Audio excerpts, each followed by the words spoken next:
बड़ी देर के बाद मेल मिलाप हुआ है, लेकिन आज बड़ा महत्वपूर्ण विषय के ऊपर चर्चा के लिए आपको बुलाया है। आज की प्रेस कॉन्फ्रेंस में मेरे साथ Anil ji, president mobile association और प्रेसिडेंट बहु प्लाजा एसोसिएशन, और मेरे साथ भरत केरनी जी, प्रेसिडेंट फुटवेयर एसोसिएशन, और राजीव जी, प्रेसिडेंट कंप्यूटर एसोसिएशन, और मेरे ऑफिस बीरर। आप सबका, आपके माध्यम से आप सबका स्वागत करता हूं।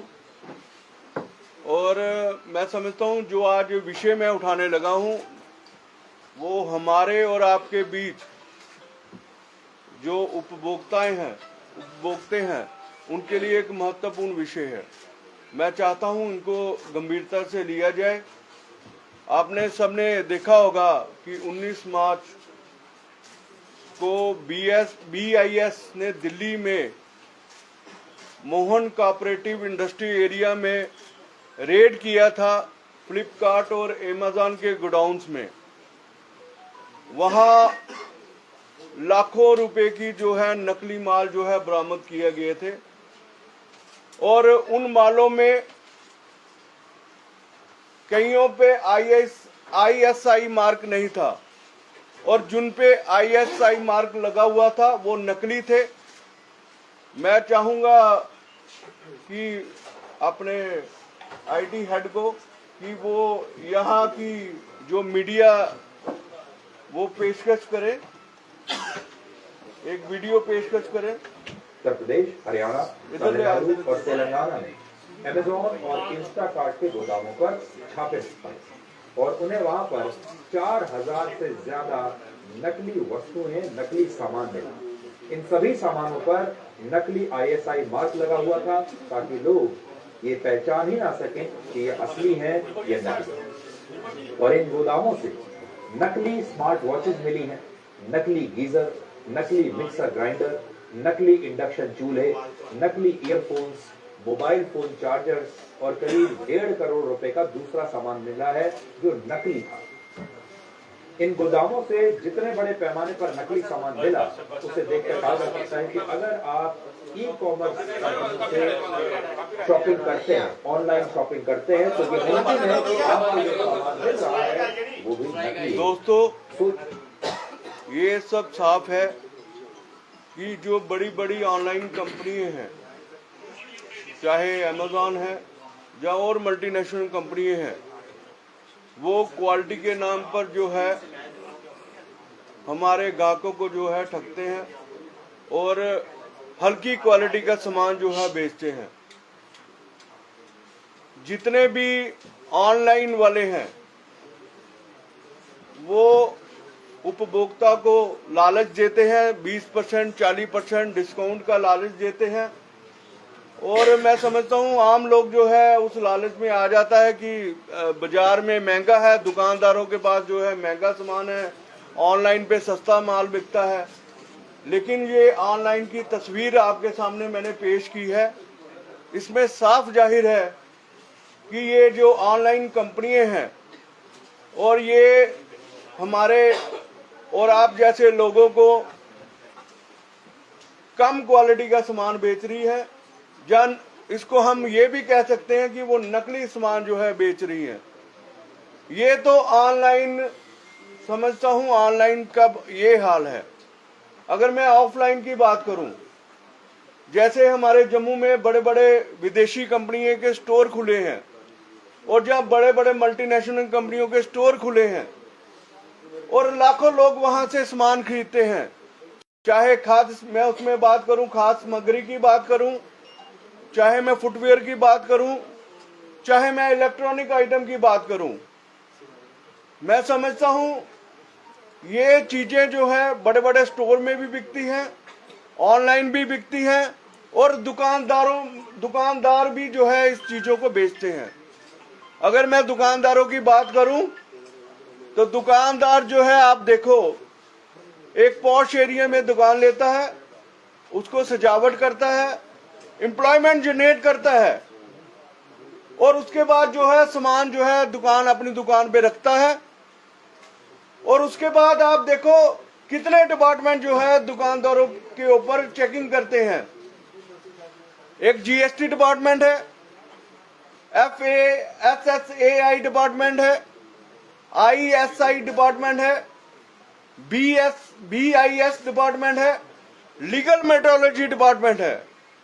ये सब डिपार्टमेंट जो है मैं समझता हूं रूटीन में दुकानदारों के ऊपर चेकिंग करते हैं। चेकिंग होनी भी चाहिए, लेकिन आज तक आपने ये नहीं सुना होगा कि कोई भी दुकानदार जो है गलत क्वालिटी का सामान बेचता है या नकली सामान बेचता है। आज तक जो है लोगों को ये कंप्लेंट कभी नहीं मिली कि हमारे दुकानदार भाई जो है वो इस तरह का सामान बेचते हैं। मैं समझता हूं ये बड़े बड़े स्टोर जो हैं, जो विदेशी कंपनियों के स्टोर यहां खुले हैं, कभी आपने सुना है कि इस तरह के डिपार्टमेंट वहां जाके जो है चेकिंग करते हो? कभी लीगल मेट्रोलॉजी ने वहां जाके चेकिंग की हो? कभी FSAI डिपार्टमेंट ने चेकिंग की हो? मैं समझता हूं जब ये बड़े बड़े डिपार्टमेंट के वहां जाके चेकिंग नहीं करते, मुझे समझ नहीं आती वो डिपार्टमेंट वहां बिगी बिल्ली क्यों बन जाता है। जहां तो उनके साथ कोई गहरी दोस्ती है, जहां ये डिपार्टमेंट वहां जाने से डरते हैं। मुझे समझ आता है दोस्ती तो रखनी चाहिए, लेकिन दोस्ती के नाम पे आप लोगों को जहर खिलवाएंगे, वो हम जो है मंजूर नहीं करेंगे। मेरी आपके माध्यम से सरकार से अपील है कि ये जो डिपार्टमेंट है, जितने भी डिपार्टमेंट है, चाहे ऑनलाइन सामान बेचने वाले मल्टीनेशनल कंपनियां हो या बड़े बड़े स्टोर जो जम्मू में आए हैं, उनकी रूटीन चेकिंग होनी चाहिए, ताकि हम जैसे और आप जैसे लोगों के घरों तक असली सामान जो है पहुंच सके। हम कभी ऑनलाइन के खिलाफ नहीं आए। आपने देखा होगा हम व्यापारी वर्ग ने कभी भी ऑनलाइन के खिलाफ कोई भी बात नहीं की है। हम कहते हैं हर एक को काम करने का मौका मिलना चाहिए, चाहे दुकानदार हो चाहे ऑनलाइन काम करने वाले हो। लेकिन एक बार हमने ये जरूर कही है, ऑनलाइन ट्रेड की मॉनिटरिंग होनी चाहिए। ऐसी कंपनियां जो हैं, सरकार से हम ये आपके माध्यम से मांग रखते हैं, ऑनलाइन ट्रेड की मॉनिटरिंग होनी चाहिए। वो किस तरह से मॉनिटरिंग होनी चाहिए? एक ऐसी कमेटी बनाई जाए जिसमें सरकार के लोग हों, ये एजेंसियों के लोग हों और ट्रेड के हेड हों, ताकि लगातार जो सस्ते बेचने वाली कंपनियां हैं, कहीं ये नकली सामान या कम क्वालिटी वाला सामान तो नहीं बेच रही हैं। इसलिए इसकी ऑनलाइन जो काम कर रहे हैं उनकी मॉनिटरिंग होनी चाहिए। और मैं समझता हूं सरकार को यह भी चाहिए कि लगातार जो व्यापारी वर्ग जो है देश निर्माण में एक अहम हिस्सा है, जो जॉब जनरेट करता है, जो रोजगार पैदा कर रहा है, उसके लिए सरकार जो है ट्रेड वेलफेयर बोर्ड बनाए। ट्रेड वेलफेयर बोर्ड जैसे दिल्ली में बना है, जम्मू में भी ट्रेड वेलफेयर बोर्ड बनना चाहिए, ताकि हम व्यापारियों के इंटरेस्ट की रक्षा कर सके। आपने देखा होगा कोई भी बाहर से आके सस्ता सामान बेच जाता है, छोटे दुकानदार हमारे कहां जाएंगे? जिनके पास आगे नौकरियां नहीं है, रोजगार नहीं है, वो कहां जाएंगे? हम चाहते हैं छोटे दुकानदारों की रक्षा के लिए ट्रेड वेलफेयर बोर्ड बने, ताकि ये बाहर से जो लोग सामान सस्ता बेच रहे हैं, ताकि उनकी सामान की जांच हो सके कि वो सामान जो है असली बेच रहे हैं या नकली बेच रहे हैं। ऑनलाइन ट्रेड और मैं समझता हूं, और जो ये विदेशी कंपनियां जो जम्मू के अंदर काम कर रही हैं, इनके स्टोरों में जो है जांच होनी चाहिए कि क्या कारण है कि दुकानदारों को महंगा सामान मिलता है, और जब भी दुकानदार मेरे कंपनियों से बात करते हैं वो कहते हैं कि ये कंपनियां जो है ऑनलाइन जो कंपनियां जो है वो घाटे में काम कर रही हैं। लेकिन आज आपके सामने तस्वीर जो है क्लियर हो गई है, ये कोई घाटे पे काम नहीं कर रही हैं, ये सब नकली माल बेच रही हैं। और विदाउट ISI मार्क जो है बना हुआ है, उसके कारण जो है ये सस्ता सामान बेच रही है और हम जम्मू के लोगों को बेवकूफ बनाया जा रहा है। और मेरी लोगों से भी अपील है, जितने मेरे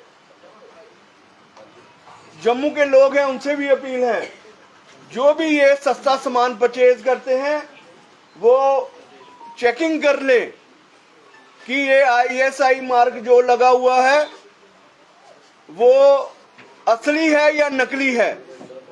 क्या कारण है, अगर वो इतना सस्ता सामान बेच रहे हैं वो असली है या नकली है, इसकी अपने लोगों से अपील है कि वो जो है इसकी जांच कर ले।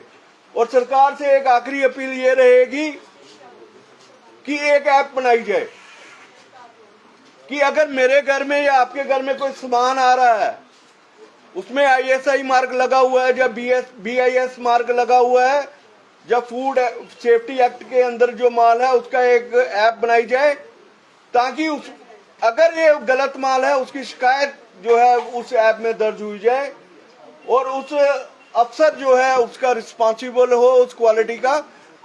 इस तरह की ऐप जो है सरकार से हम मांग करते हैं, ताकि हमारे घर में जो भी सामान है, चाहे ऑनलाइन के माध्यम से आए चाहे दुकानदारों के माध्यम से आए, वो असली होना चाहिए। मैं फिर एक बार आपके माध्यम से सरकार से अपील करूंगा कि जितनी भी विदेशी कंपनियां हमारे जम्मू में आ रही हैं, अगर ये सस्ता सामान बेच रही हैं तो उनको रूटीन में चेकिंग होनी चाहिए। और सरकार से ये भी एक अपील है कि ट्रेड वेलफेयर बोर्ड बनना चाहिए, जो हमारे छोटे छोटे व्यापारी जो है खत्म हो रहे हैं उनकी रक्षा के लिए, ताकि उनकी परचेज जो है वो जिस रेट पे बेच रहे हैं बाहर से आके उससे सस्ता में बेच देते हैं, कहीं वो नकली सामान तो नहीं है। ये दो बातें आपके माध्यम से सरकार से रखना चाहते हैं कि मैं समझूंगा कि सरकार जो है हमारे पक्ष में काम कर रही है। और मैं जितने भी मेरे ट्रेड ऑर्गेनाइजेशन के हेड आए हुए हैं और हम जो है अगले हफ्ते जो है सरकार से मिलेंगे और इसके लिए लगातार जो है हमारी जो है सरकार से मांग रहेगी। हम लगातार सरकार से ये बात करेंगे और लोगों को भी ये जागरूक करते रहेंगे कि लगातार जो है इसके ऊपर जो है आप तकरीबन जांच करें। अगर ये कोई कंपनी जो है नकली माल बेचती है वो उनको आप रिटर्न ना करें, बल्कि पुलिस के अंदर इसका केस दायर करें, ताकि जो गलत लोग हैं उनको सजा मिल सके। बहुत बहुत धन्यवाद। मैं अब अपने